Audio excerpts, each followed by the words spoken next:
CDP class 7। Session पसंद आए तो लाइक शेयर और सब्सक्राइब कर सकते हैं। जिन्होंने ऑलरेडी कर दिया है उनका धन्यवाद। 1 मिनट का समय लेके तब बढ़ेंगे आगे। ये है आपका फर्स्ट क्वेश्चन। क्वेश्चंस थोड़े अच्छे ही होंगे। Which one of the following implications can not be derived from Piaget's theory of cognitive development? पियाजे का संज्ञानात्मक विकास का जो सिद्धांत है उससे कौन सी एक बात को आप साबित नहीं कर सकते, या पियाजे किस एक बात को सही नहीं मानेंगे इन 4 ऑप्शंस में से?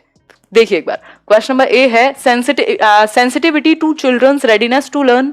क्योंकि वो किताबों वाले आंसर्स नहीं मैं कराती हूँ आपको, अगर कहीं प्रॉब्लम है तो ठीक है, तो उसमें टाइम लगता है। Sensitivity to children's readiness to learn मतलब बच्चों की रेडीनेस टू लर्न मतलब बच्चे उस स्टेज पे हों, मैच्योर हों उतने कि वो सीख पाएं, इस चीज के प्रति आप संवेदनशील हो, उनको तब सिखाएं।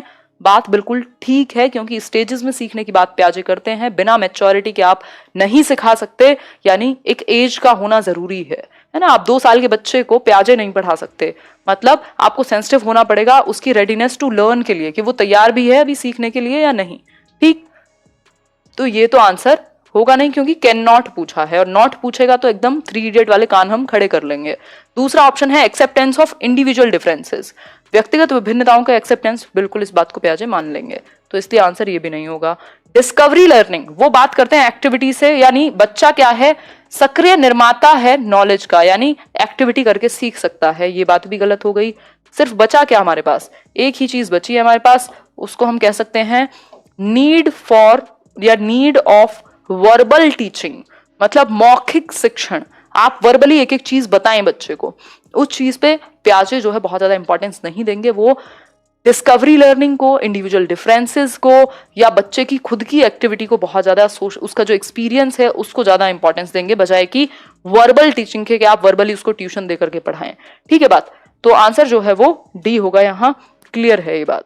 क्वेश्चन नंबर 2 है आपका, all of the following are part of Piaget's concrete operational stage except. ध्यान से पढ़िएगा, एक्सेप्ट लिखा हुआ है। ठीक, एक्सेप्ट बात हुई थी मेरी और आपकी कल, और रोज होगी लगभग पेपर तक, कि नॉट लिखा हो, एक्सेप्ट लिखा हो, लीस्ट लिखा हो। बहुत ही ध्यान से ऐसे कान खड़े करके और तब आंसर करना है, नहीं तो गलत हो जाएगा। पहला है रिवर्सिबिलिटी यानी पलटावी, इंडक्टिव रीजनिंग यानी कि आगमन तक, स्पेशल थिंकिंग यानी स्थानिक चिंतन या दैशिक चिंतन भी कह सकते हैं, लैक ऑफ कंजर्वेशन यानी संरक्षण का अभाव। फटाफट से बताइए। देखिए क्वेश्चन फिर से ठीक से पढ़िए। All of the following are part of Piaget's concrete operational stage. याद करिए थोड़ा सा, SPCF 4 स्टेजेस हैं पियाजे की, है ना। Sensory motor, pre operational, concrete operational and formal operational. जो ये कॉन्क्रीट ऑपरेशनल है 7 से 11 वर्ष, इसकी कौन सी एक चीज नहीं होगी इसमें, एक्सेप्ट लिखा है। देखिए all of the following are part of Piaget's concrete operational stage except, सभी हिस्सा हैं पियाजे के मूर्त संक्रियात्मक अवस्था के सिवाय, किसको छोड़ के? रिवर्सिबिलिटी तो आ जाती है भाई, बच्चे में रिवर्सिबिलिटी आ जाती है, कंजर्वेशन आ गया, रिवर्सिबिलिटी आ ही गई होगी। ठीक, इंडक्टिव रीजनिंग मैंने आपको बताया हुआ है, कॉन्क्रीट ऑपरेशनल में आ जाता है लॉजिक, कॉन्क्रीट चीजों को लेकर के, और नोन टू अननोन आप ले जा सकते हैं बच्चे को, इंडक्टिव रीजनिंग। और स्पेशल थिंकिंग, स्पेशल थिंकिंग होता है कि आप बच्चे को, मतलब वो स्पेस से रिलेटेड चीजें जान सके। स्पेस मतलब वो वाला स्पेस नहीं, हालांकि उसके भी चैप्टर्स आप देख रहे हैं एनसीईआरटी में दिए हुए हैं, अगर आप 3rd 4th की बुक भी उठा करके देख रहे हैं तो 5th तक। इसके अलावा वो थोड़ा दिशाओं का ज्ञान या मैप की आप उसको थोड़ी सी अंडरस्टैंडिंग दे सकते हैं, शेप एंड फिगर्स जो है उनके बारे में आप समझा सकते हैं। इस एज में बिल्कुल ठीक है ये बात। ठीक, क्लियर है बात। 4th 5वीं का बच्चा होगा। लैक ऑफ कंजर्वेशन, ये तो मामला खराब हो जाएगा। लैक ऑफ कंजर्वेशन नहीं हो सकता, क्योंकि कंजर्वेशन को अचीव कर लेता है बच्चा इस स्टेज में। वो ये समझने लगेगा, चाहे अगर 200 ml है तो 200 ml ही रहेगा, चाहे पतले ग्लास में डालो चाहे आप चौड़े में डाल दो, यानी साइज और शेप के चेंज होने पे वॉल्यूम चेंज नहीं होता। ये तो CCS तो आ जाता है ना इसमें, कंजर्वेशन, क्लासिफिकेशन और सीरिएशन, जो असेंडिंग डिसेंडिंग ऑर्डर में जो लगाते थे ना बड़े और छोटे के अनुसार, या फिर विभाजित करना कैटेगरीज में, वर्गीकृत करना, और आपका संरक्षण कंजर्वेशन। मतलब अब वो इस चीज पे नहीं कंफ्यूज होगा कि आप उसको 10 का नोट देंगे और एक एक के 5 सिक्के देंगे, तो अब वो एक एक के 5 सिक्के नहीं लेगा कि वो 5 हैं, अब वो 10 का नोट लेगा। क्यों? क्योंकि उसे पता है उसकी वैल्यू ज्यादा है। ठीक, तो ये छोटी छोटी चीजें हैं। आगे बढ़ते हैं क्वेश्चन नंबर 3 पर। क्वेश्चन नंबर 3 क्या है, एक बार थोड़ा सा ध्यान से पढ़िएगा। बहुत बढ़िया। क्वेश्चन नंबर 3 है which of the following statements is true regarding the role of heredity and environment. True लिखा है, ट्रू। कौन सी बात सही है हेरिडिटी और एनवायरमेंट के रोल के बारे में? एक बार पढ़ के आंसर कीजिए। पहला है the role of environment is almost fixed whereas the impact heredity can be altered. मतलब एनवायरमेंट का रोल जो है वो फिक्स है, उसको कोई भी बदल नहीं सकता, और हेरिडिटी जो है वो ऑल्टर की जा सकती है।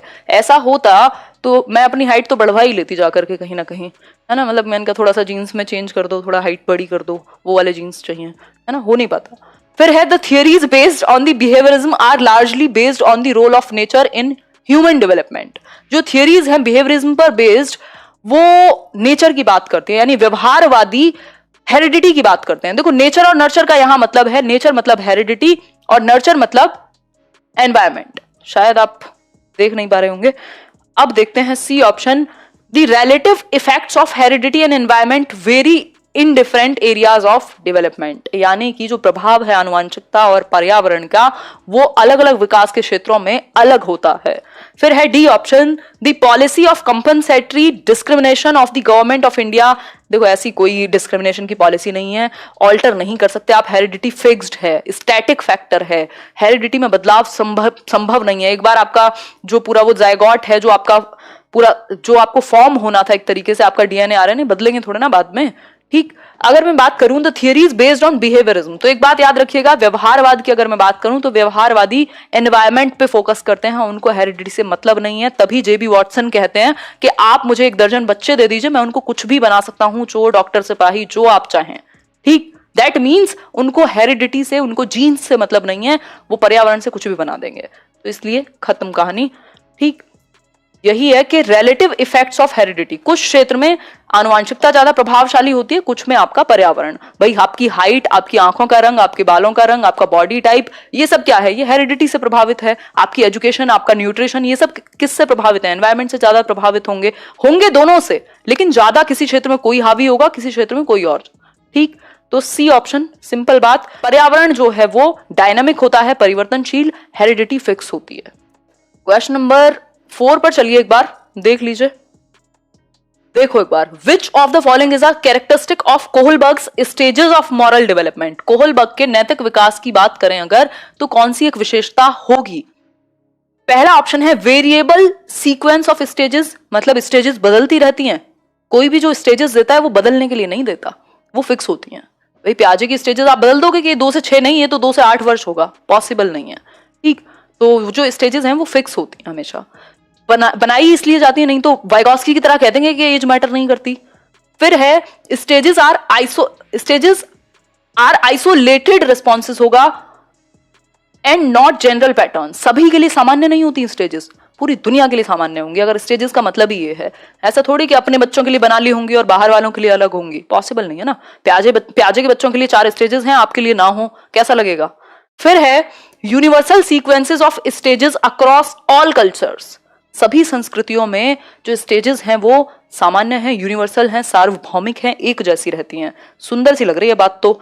फिर भी देख लेते हैं 4th option, stages proceed in a non hierarchic manner. Non hierarchic manner मतलब बढ़ते हुए क्रम में। स्टेजेस तो बढ़ते हुए क्रम में ही होती हैं, ऐसा थोड़ी होता है कि आप डिग्रेड हो रहे होंगे। भाई मॉरलिटी जो है वो आपकी हर स्टेज में कुछ बेहतर हो रही है, जितना आपका संज्ञान कॉग्निटिव मैच्योरिटी बेहतर हो रही है, उतना आपके मॉरलिटी वाले डिसीजंस बेहतर हो रहे हैं, ऐसा कह सकते हैं। मतलब ये हायरार्किकल हैं। तो आप देख रहे हैं हाईएस्ट स्टेज में सबसे ज्यादा कॉम्प्लेक्स है आपका, दैट मीन्स ये हायरार्की में ऊपर बढ़ती हुई जा रही है। जो स्टेजेस हैं उनका लेवल बढ़ता है ना हर स्टेज में, दैट मीन्स हायरार्किक हैं। तो नॉन हायरार्किक कहा है तो सही नहीं है। एक ही चीज सही है, universal sequences of stages across all cultures. सभी संस्कृतियों में जो चरण हैं, जो स्टेजेस हैं, वो सार्वभौमिक हैं, वो किसी में भी बदले नहीं जा सकते, चाहे वो भारत हो, चाहे वो श्रीलंका हो, चाहे वो आपका क्या वियना हो, चाहे वो ऑस्ट्रिया हो, चाहे जो भी हो, ठीक। क्वेश्चन नंबर 5 है, ध्यान से देखिए, एक बार ध्यान से देखिए इस क्वेश्चन को। Teachers and students draw on one another's expertise while working on complex projects related to real world problems in dash classrooms. मतलब कि अगर हम बात करें तो विद्यार्थी और छात्र जो हैं वास्तविक दुनिया की जटिल समस्याओं को एक दूसरे के जहां जिसको ज्यादा विशेषज्ञता प्राप्त है, जो ज्यादा उस क्षेत्र में अच्छा है, क्योंकि ऐसा हो सकता है कुछ विद्यार्थी ऐसे अनुभव लेकर के आते हो कि कुछ क्षेत्र में वो ज्यादा अच्छा बता सकें, कहीं पर डिस्कस करना हो तो टीचर को। ठीक, तो मतलब टीचर और विद्यार्थी दोनों मिलकर के कोई एक रियल वर्ल्ड की प्रॉब्लम सॉल्व कर रहे हैं, तो ये कैसा क्लासरूम होगा? ट्रेडिशनल क्लासरूम है, पारंपरिक, वो तो डंडे वाला होता है ना, तो हट गया। कंस्ट्रक्टिविस्ट यानी रचनावादी। टीचर सेंट्रिक, जी नहीं, जहां दोनों इन्वॉल्व हैं वो टीचर सेंट्रिक नहीं होगा, वो चाइल्ड सेंट्रिक है। फिर सोशल कंस्ट्रक्टिविस्ट, बी और डी में से आप कंफ्यूज होंगे, फटाफट से आंसर कीजिए, 1 नंबर के लिए पूरा क्वेश्चन है। ठीक बात है Saurabh Tiwari, D social constructivist classroom है, सामाजिक रचनावादी कह सकते हैं, क्योंकि रियल वर्ल्ड प्रॉब्लम्स साथ में सामाजिक अनुभव के साथ मिलकर के आप सब सॉल्व कर रहे हैं। ठीक, तो ये सोशल कंस्ट्रक्टिविज्म हुआ, वाइगोस्की वाला।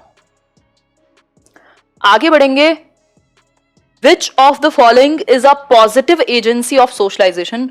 व्हाट द हेल, पॉजिटिव नहीं होगा, पैसिव एजेंसी। अब ये पीडीएफ में भी पॉजिटिव ही लिखेगा क्योंकि पीडीएफ एडिट होगी नहीं, तो पैसिव एजेंसी मान लेना इसको, जो सेशन देखते हैं उनके लिए ठीक है। पैसिव एजेंसी यानी सकारात्मक नहीं, क्या निष्क्रिय कहेंगे पैसिव को, जो भी कहेंगे। ठीक, तो पैसिव एजेंसी है किसकी? सामाजिकरण की। 2 प्रकार की एजेंसी होती है, एक होती है एक्टिव एजेंसीज ऑफ सोशलाइजेशन और दूसरी होती है पैसिव एजेंसीज ऑफ सोशलाइजेशन, सामाजिकरण। सामाजिकरण क्या है? समाज के कुछ तौर तरीके, नियम, कायदे, कानून होते हैं जिनको आप अडेप्ट करते हैं, जिन नॉर्म्स को, जिन वैल्यूज को, जिन रूल्स को आप जिस प्रोसेस में, उसको, उस प्रोसेस को सामाजिकरण कहते हैं। तो एक्टिव जो है, हेल्थ क्लब होगा कि नहीं, फैमिली, इको क्लब या पब्लिक लाइब्रेरी? फटाफट से आंसर करो। ठीक है, थैंक यू विपिन, आंसर कीजिए। इको क्लब नहीं होगा। इको क्लब में बच्चों को देखते नहीं हो स्कूल में दौड़ाते रहते हैं इधर से उधर, कि ये वो ग्रीन वाला जो होता है जिसमें पूरा वो प्लांट और वो सारा करते हैं, तो इको क्लब में बच्चे एक्टिवली पार्टिसिपेट करते हैं। ठीक, फैमिली ऑब्वियसली, हेल्थ क्लब बिल्कुल कह सकते हैं, क्योंकि क्लब का मतलब है जहां सारे मेंबर्स इन्वॉल्व हों। अगर मैं बात करूं पब्लिक लाइब्रेरी की, तो पब्लिक लाइब्रेरी है सार्वजनिक पुस्तकालय। वहां आप जाते हैं, आपने एक बुक निकाली अपनी अलमारी से, जो भी आपने वहां एक कॉर्नर बनाया हुआ है, या अपनी लेकर के गए, चुपचाप टेप लगा करके और बैठ गए और पढ़ रहे हो। मतलब वहां का एक तौर तरीके, नियम, कायदे, कानून वहां भी है, एक सामाजिकरण वहां भी है, समाज वहां भी है, वहां भी लोग पढ़ रहे होंगे, लेकिन वहां का जो रूल और पूरा रेगुलेशन है वो आप इनडायरेक्टली ग्रहण कर रहे हैं, जरूरी नहीं आप डायरेक्टली बात कर रहे हैं वहां सबसे। ठीक, तो ये होगा पैसिव सोशलाइजेशन। अच्छा, एक और क्वेश्चन यहां से बड़ा पूछा जाता है, बड़ा फेमस है, कि प्राइमरी सोशलाइजेशन यानी प्राथमिक और दूसरा गौड़ यानी सेकेंडरी सोशलाइजेशन। प्राथमिक में हमेशा याद रखना फैमिली जहां आ जाए, जिस ऑप्शन में परिवार है वो प्राथमिक है, और सेकेंडरी में स्कूल। ये 2 याद रख लोगे तो क्वेश्चन गलत नहीं होगा। स्कूल कभी भी प्राइमरी नहीं हो सकता और परिवार कभी भी सेकेंडरी नहीं हो सकता। सिंपल है, कुछ आपको एक्स्ट्रा नहीं याद रखना प्राइमरी और सेकेंडरी सोशलाइजेशन के लिए।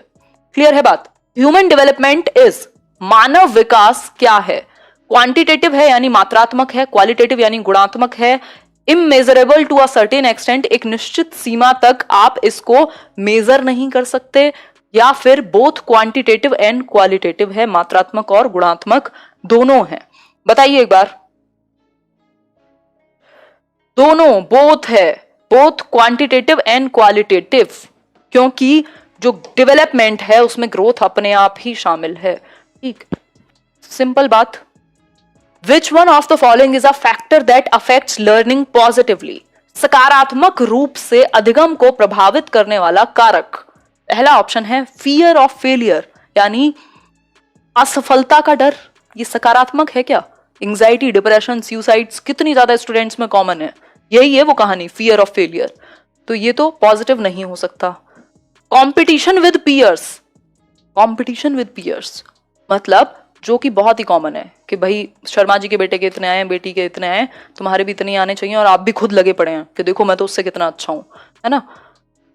फिर मीनिंगफुल एसोसिएशन या प्रेशर फ्रॉम पेरेंट्स, ये तो आप बहुत अच्छे से जानते हैं कि लर्निंग जो है वो ये कभी भी, अगर आपको लंबी रेस का घोड़ा बनना है तो आप इन तीनों के साथ नहीं जा सकते, ये आपको बहुत लंबी दूर तक नहीं लेकर के जाएंगे।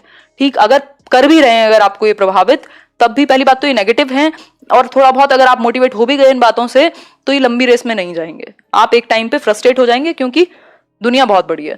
तो सी ऑप्शन है मीनिंगफुल एसोसिएशन, यानी सार्थक सहचर्य। कैसे मीनिंगफुल एसोसिएशन? कैसे? आप जो भी सीख रहे हैं उसको अर्थपूर्ण तरीके से जोड़ें जीवन से, रियल लाइफ से। जब हम ये क्वेश्चंस करते हैं, हम जस्ट क्वेश्चंस नहीं करते, हम समझते हैं कि हम रियल लाइफ में कैसे अप्लाई करेंगे थियोरीज को। एग्जांपल्स भी वैसे ही होते हैं, मतलब आप मीनिंगफुली जोड़ पाएं। जब आप सीख रहे हैं तो अर्थपूर्ण ढंग से सीखें, ऐसा कंस्ट्रक्टिविज्म भी कहता है, यानी रचनावाद। ठीक, क्वेश्चन नंबर 9 है, which term is often interchangeably used with the term motivation. Motivation के साथ कौन सा एक टर्म है जिसको इंटरचेंजेबली, परस्पर, मतलब उसकी जगह पर कई बार यूज कर लेते हैं, मोटिवेशन की जगह पर या साथ में? बताइए एक बार। इंसेंटिव, इमोशन, नीड, इंस्पिरेशन, क्या? नीड, नीड, नीड, गुंजन कह रही हैं। ठीक है जी, लॉक कर दिया। गुंजन, बात ठीक है आपकी। जो नीड है, बोला जाता है ना, आवश्यकता ही आविष्कार की जननी है, यानी need is the mother of all inventions, यानी आपको आवश्यकता है, जो कि हमारे यहाँ तो बहुत ही कॉमन है, एटलीस्ट पढ़ने वाली उसमें, है ना, क्योंकि हम एंटरटेनमेंट नहीं कर रहे होते। तो क्या होता है कि जब एग्जाम होता है तब तो हम जग जाते हैं, बाकी हम सोते रहते हैं, है ना, फिर एग्जाम के टाइम पे ढूंढते हैं लेट्स लर्न। ठीक, तो खैर ये मजाक की बात है। नीड यानी आवश्यकता जब होती है, हमें कोई एग्जाम क्लियर करना है, कुछ और है, मतलब नीड से मोटिवेशन आती है। नीड जो हमने साइकिल में भी समझा था मोटिवेशन की, NDA, नीड, ड्राइव, अराउजल, और फिर गार, गोल directed behaviour, achievement of goal और रिडक्शन इन अराउजल। तो ये 6 स्टेजेस हैं किसमें? मोटिवेशन की साइकिल में। Theory of social learning emphasizes on which of the following factors? मतलब सोशल लर्निंग, एक क्वेश्चन जरूर आता है आपका सोशल लर्निंग से। सामाजिक अधिगम, सामाजिक अधिगम जल्दी से नाम बताओ किसने दिया था? सीटेट में आता है क्वेश्चन फॉर श्योर। ना ना मुन्ना ना, यहां जो आंसर है वो एल्बर्ट बेंड्यूरा है। ठीक है, बेंड्यूरा ने दिया है सामाजिक लर्निंग। मतलब क्या? सामाजिक अधिगम, जो इमिटेशन की वो बात करते हैं, अनुकरण करके सीखता है बच्चा। मैंने कबीर सिंह का कल एग्जाम्पल भी दिया था। ऑब्जर्व करके सीखता है, बोबो डॉल एक्सपेरिमेंट की बात की थी, वाइकेरियस लर्निंग की बात की थी। मतलब सामाजिक अधिगम किस चीज पे फोकस करेगा? नेचर मतलब होता है हेरिडिटी। जहां भी आपको साइकोलॉजी में नेचर दिखे ज्यादातर केसेस में, तो हेरिडिटी। नर्चर मतलब एनवायरमेंट, पर्यावरण। ठीक, देखो सोशल लर्निंग का तो मतलब ही हुआ ना, समाज से सीख रहे हो आप, जो आप ऑब्जर्व कर रहे हो समाज में, उसको देखकर इमिटेट कर रहे हो, अटेंशन जा रही है आपकी, रिटेंशन हो रहा है, फिर आप रिप्रोडक्शन कर रहे हो, then reinforcement. That means nurture, environment से आप सीखते हो। आप जिस तरीके के गाने सुन रहे हो, जिस तरीके की मूवीज देख रहे हो, आपका बच्चा जिन लोगों के साथ रहता है, प्रभाव पड़ता है उस चीज का। दैट मीन्स समाज से हम सीखते हैं और देख करके सीख सकते हैं हम, ऐसा बेंड्यूरा कहते हैं। तभी तो हमने 18+ का टैग लगाया हुआ है ना कुछ मूवीज पे कि भाई 18 साल से बड़े लोगों के लिए है। क्यों? क्योंकि आपके दिमाग पर प्रभाव पड़ता है जो आप देखते हैं, ऑब्जर्व करते हैं, सीखते हैं, जिस सोसाइटी में, जिस समाज में आप रहते हैं। ठीक है, धन्यवाद प्रिया। तो आंसर बी होगा, नर्चर पर बेस्ड है ये, एनवायरमेंट पर, ना कि नेचर पर। नेचर पर कौन बेस्ड है? प्याजे मान जाएंगे नेचर को, हालांकि एनवायरमेंट को भी उन्होंने इंपॉर्टेंस दिया है, बट वो जेनेटिक एपिस्टेमोलॉजी की बात करते हैं।